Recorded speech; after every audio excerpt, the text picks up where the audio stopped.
Hello everybody, it's your old pal Tuna and welcome back to another video. Today we're going to do something a little bit different from that which I have been doing on my channel lately. But before we get into the video, I wanted to say hello. Yes, my name is Tuna. I am an illustrator and comic artist, and I've been making content online for 8-9 years, something like that. So thank you for joining me on this YouTube portion of my journey. And be sure to watch to the end of the video because I have a bit of a surprise for you. So what I am here to talk to you about today is art supplies. Here is my art supplies trolley. This is where I store the majority of the supplies that I have. And let me tell you, I have a lot of supplies. I'm very lucky over the years through independent purchases, gift cards I have to use, gifts from people, and collaboration style content. I have amassed a lot of supplies. I have tried a lot of different things, but today I'm not going to tell you about all of those. I am just going to talk about my favorites. The stuff I can't live without.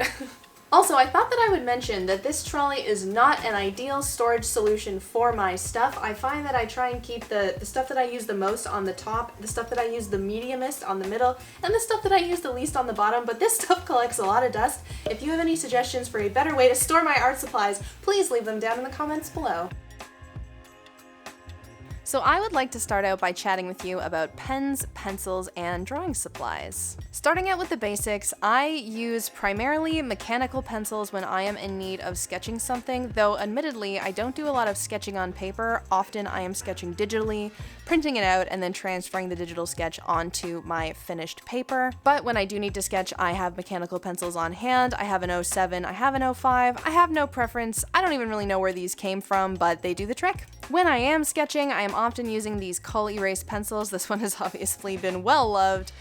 I've been off these for a little while, but I'm trying to move back into more pencil sketching in my sketchbook, and these are my go-to. I love them because they don't smudge with the side of your hand as you're moving along the paper, which is the main issue with a graphite lead pencil like those. And I like to shake it up, so when I'm, drawing in my sketchbook and all the pencils are all different colors, it's a little bit more exciting, My number one tools are my pens. These are my favorite two type of pens. I believe they are gel pens, and they're functionally exactly the same. One is a Pilot High-Tech C4 and the other is a Pentel Hybrid Technica, and I have pulled out a few different sizes. I use the 03, the 04, the 06, and I think I might have an 08 lying around somewhere. These are just beautiful. They glide along the paper, and having been working with them as my sketching tools for so long, it's really improved my ability to be intentional with my mark making, and that's why I love using pens so much when I am sketching. And I also pulled out a new favorite, which is the Le Pen fine liner pens. These are really just a basic fine liner pen, but there's something really satisfying about the way that it feels, the color palette that's available. These fine liner type pens are something that I don't or historically haven't used a ton of, so maybe if I explore some more varieties, I'll realize that Le Pen isn't so great after all, but for now I definitely recommend these. Now let's talk about erasers. What a fun little tool these are. So my favorites are these three funny guys. These are Daiso erasers. I don't know if they still carry them. I'm pretty sure I bought these quite some time ago, but they are my absolute favorite. They have the best texture and they're freaking adorable, so that's an easy win. If you don't have a Daiso nearby or you can't find something similar, I have two more suggestions for you. One is the Tombow Mono plastic eraser and the 4-color plastic eraser. Both of these are functionally very similar to these in terms of the texture. They lift the pencil very easily, they don't leave much residue, and yeah, what more is there to say? Now let's talk about papers. I am a simple man. I have found what I like and I stick to it. Starting with a good old Moleskine sketchbook. Now I believe these are the 5.5 by 8.5 inches, and I have a massive collection of these. I have been using these ever since I want to say 2015-ish, and then making the full-time switch in 2017 to just using these. And you know what? They're not even that good, but they are reliable. I really like how they all look on the shelf when I have them lined up. I find that they hold up to the types of mediums that I like to use, and the only downside is that over time the paper yellows quite a bit. But it's a sketchbook, it's not meant to be a permanent forever piece of art. And truth be told, I haven't found something yet that I like better. But recently I did try something new. This is the Stillman and Byrne Zeta Series sketchbook. I was turned on to these by a friend of mine, and while it is not my go-to number one, I do really like these sketchbooks. First of all, the oversized nature is fabulous. There's obviously big moleskins too, but I haven't tried them, so this is my first time using an oversized sketchbook in like literally a decade. I love how white the paper is. I love how thick the paper is, so it's really good for using with like gouache or possibly even watercolor applications. And overall, my only real complaint is that there just aren't enough pages in the sketchbook because of how thick they are, but I would 100% recommend this to basically anybody. And I know they make smaller versions of this one too, which once I finish with my current moleskin, I might switch back and then kind of go back and forth. We'll see how it goes. When I am working on a finished painting in acrylic gouache, I always reach for my Canson XL watercolor paper. This is cold press watercolor paper, so it is textured. In my opinion, the Canson XL series strikes the perfect balance between price and quality. I have definitely worked with a lot of watercolor papers that I have not jived with. I've also tried a lot of very expensive watercolor papers. You can look in my drawers and you're gonna find all kinds of arches down there. But this stuff is super accessible, it's very affordable, it's very reliable, and it's what I use almost every time.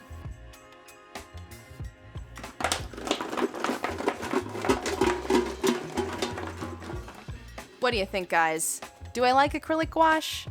So if you've watched a single video on my channel, you know that I am big into acrylic gouache. It became my primary medium sometime in the last 3 years, though I've been dabbling with it alongside watercolor for about 5. We're not even going to talk about watercolor today because all I want to do is paint with acrylic gouache. These days, there are actually quite a few different brands on the market of varying cost and varying quality, but I started with whole bean and I will die by whole bean's side. Whole bean. Beans are cute. Let's go with beans. I aspire to have one tube of every color, and what I usually do is I buy them 1 or 2 at a time, like as I can afford it, because they are obviously a fairly expensive tool. If you are just starting out with acrylic gouache as a medium, I highly recommend you grab yourself a set of primaries in whatever kind of like shade or vibrancy stands out to you. Grab yourself a white, grab yourself a black, a blue, a yellow, and a red, and from there just play around, do some color mixing, and see if you like it before you invest in a massive pile of paint like I have. You might notice that there are a few standouts as well. I do have a second variety of acrylic gouache in my collection. This is the Turner Acrylic Gouache. I don't like it as much as whole bean. It's not quite as good in my opinion, but it is still totally fine. It's definitely more affordable. And in most situations, I'm using it to kind of like buff out the colors in my collection because there's a lot of different reds in the world, there's a lot of different greens in the world, and having that available in even the different style of paint is just easy. The more colors I have, the less mixing I have to do, so that's a win in my book. Whether you want to go with whole bean or Turner or one of the alternatives, if you've never given acrylic gouache a try, I am put on this earth to convince people that it is a fantastic medium and you should use it, and maybe one day your collection will be as obnoxious as mine. Now I know that the paint itself is kind of the most exciting part about painting, but there are a lot of other tools that come in handy when you are making a painting. Unless you are an acclaimed finger paint artist, I don't think you're gonna get far without brushes. I am not a brush snob. I think all of the brushes that I have been slowly collected from multiple sources over a span of years. And really, if I'm honest, I'm only particular about 2 things. One is the shape and the other is whether or not I get any shedding or fallout of the bristles on the brush. My favorite shapes are flat and filbert brushes. Flat are obviously flat across the top, and filbert are the ones that have kind of like a fingernail curve to the top of them. I don't know a better or less creepy way to describe it. So I pulled a few that I like out of my collection, and I can tell you what they are. We have some brushes from Creative Mark. They are from their Polar Flow series. And I looked these up and they seem to be about 3 brushes for $25, which is a little on the pricey side, but not too bad for something that you're investing in. I also have a brush here from Princeton. It is my filbert brush. I got this in the Sibylline Mayne art kit, which I actually made a video on if you want to go check it out. I don't really know how to make it pop up in the corner there, but I'm sure I'll figure it out. And these ones are definitely a little on the pricier side too. They are a upper end kind of product at about $10 to $15 for these small size brushes. But if you are a budget queen like me, I am excited to tell you about my favorite brushes. And these little puppies are from Amazon. If you search miniature brush set, you are gonna find basically exactly what these are. There's a number of, I suppose, Chinese manufacturers who are branding them under their own brands, but they're all basically the same. And because they're designed for painting tiny toys and I think fingernail type applications, you can get some very fine points on these. Because I generally don't paint very big, these come in super handy for things like lining and minor details. And because they come out to like $1 to $3 a piece, like you've got to add them to your collection. It's a no-brainer. And I get tons and tons of questions about these. Basically anytime I post a painting video, specifically on TikTok or Instagram, that is where people are like, what are these magical brushes? And I'm like, baby, they are cheap, they are accessible, and they should be yours. But let's move on from here. Something that I love and recommend is a little wiping scrubby for your wet paintbrushes as you work. Any sort of tea cloth that sparks joy will suffice in this situation. For me, I have this little scrubby. This was handmade for me by my friend. We did an art trade, and because it's black, I can wipe my brush off whether it's too much paint on it or it's wet from having been cleaned in my water cup. I can just wipe it off on there and he's good as new. When it comes to palettes, my preference is ceramic. Not really for any particular reason, just I switched over and I think that they're cuter and they're a little more robust. So I have this one, which I think also came in the Sibylline Mayne art kit, but is very widely accessible. You can get them at Opus, which is like I think it's a Vancouver or a Canadian brand. I have this one, which I got from Indigo Books actually. It says that the brand is Nota on the back. I like that between this one and this one, I have kind of two different sorts of play areas to work with depending on my mood. And this one's also very lightweight, so it's the one that I bring with me if I'm like on the road or doing like plein air or something like that. Because otherwise the ceramic palettes tend to weigh me down, especially when I'm carrying like a ton of tubes of paint at the same time. And last but not least, this is my favorite palette. This is handmade by a local artist from Memento Viver Studios. Definitely go check out their work if you like handmade ceramics. This is just so sweet, and obviously it's got their character hand painted in the corner. So I love the larger mixing area. There's also some troughs for resting your brushes, and then lots and lots of holes because I like to make a mess when I'm painting.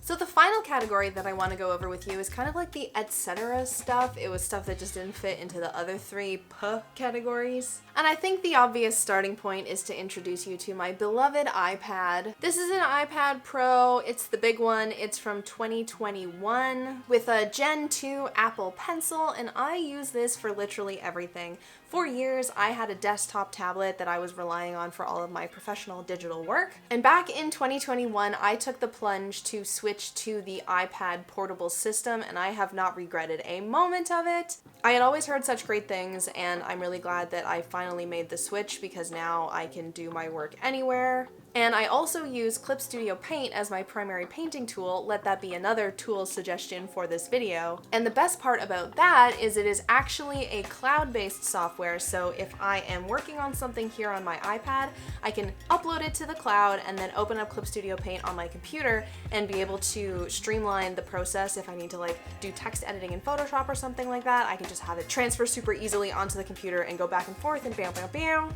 It's literally to die for. It has changed my life, and I want to say that I would never go back, but I am looking forward to what the future might have to offer in terms of portable tablet systems. In terms of technology, I also want to recommend my printer, which is an Epson ET8500 color inkjet printer. This thing is a workhorse. I have put it through so much, and it still hasn't used up all of the ink that I got when I first bought it a year ago. It is an investment, and you kind of have to go through the process of finding papers that will work and like tweaking with all the settings, but once you have it where you like it, it's very reliable. The quality is amazing. You can functionally make your own prints at home if you want to. And it's easily changed my life in tandem with my Cricut Air 2, I believe it is. Now, if you are a longtime watcher of my Art by Tuna channel, you might be aware that I made a scathing review of the Cricut many, many years ago, and how I wasn't pleased with it, and it just like wasn't what I was expecting. And I don't know if it's like firmware updates or if I just sort of changed my mindset about how to use it, but now I use it almost every month to help me make stickers for my sticker club, and I can also use it to make all kinds of fun stuff. Like I made some little puppets this one time, I can make bookmarks really easily, and I can also make these confetti flake style stickers that would be